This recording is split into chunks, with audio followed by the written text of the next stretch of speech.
नमस्कार, मी पंजाब डक आजपासून सर्व शेतकऱ्याला सांगतो की आणखी 9-10 आज रात्रीच्या मात्र तुमच्या जिंतूरकडे खूप पाऊस पडणार आहे, परभणी जिल्ह्यात बी पडणार आहे आणि राज्यात देखील पडणार आहे म्हणून हा अंदाज लक्षात द्यायचा। पण 11 तारखेला मात्र सूर्यदर्शन होणार आहे।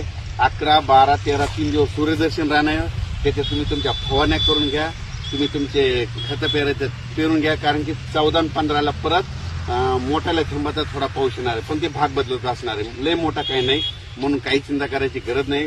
पण राज्यात मात्र 14-15चा एक थोडा पाऊस येणार आहे, भाग बदलत असणार आहे, हे अंदाज लक्षात। नंतर 20 तारखेच्या नंतर म्हणजे 20 जुलै ते 30 मात्र एक चांगला मोठा होईल, तोपर्यंत तुमचे सगळे खतं देणे होते, सगळे होतं म्हणून या ठिकाणी हे खास करून शेतकऱ्याला अंदाज दिलेला आहे।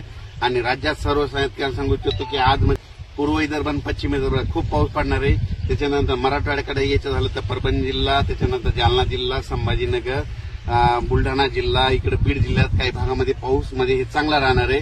फक्त लातूर, धाराशिव, सोलापूर इकडे थोडा कमी राहणार आहे म्हणून हा अंदाज लक्षात द्यायचा। आणि कोकणातला तर कायम राहणार आहे म्हणून हे लक्षात घ्यायचं। पण राज्यात मात्र आज मध्ये 10 आणखी 2 दिवस मात्र आपल्या परभणी जिल्ह्यात म्हणजे इथून शेलू तालुका, जिंतूर तालुका, परभणी तालुका या भागामध्ये चांगला पाऊस पडणार आहे, शेतकऱ्याला जीवदान ठरणार आहे म्हणून हे लक्षात घ्यायचं। 11 तारखेनंतर राज्यातलं वातावरण म्हणजे राज्यात 11 जुलैपासून राज्यात पुन्हा सूर्यदर्शन घडणार आहे म्हणून हा सर्व शेतकऱ्यांनी अंदाज लक्षात घ्यायचा। अचानक वातावरणात बदल झाला तर लगेच एक उद्याच्याला मेसेज दिला जाईल। धन्यवाद।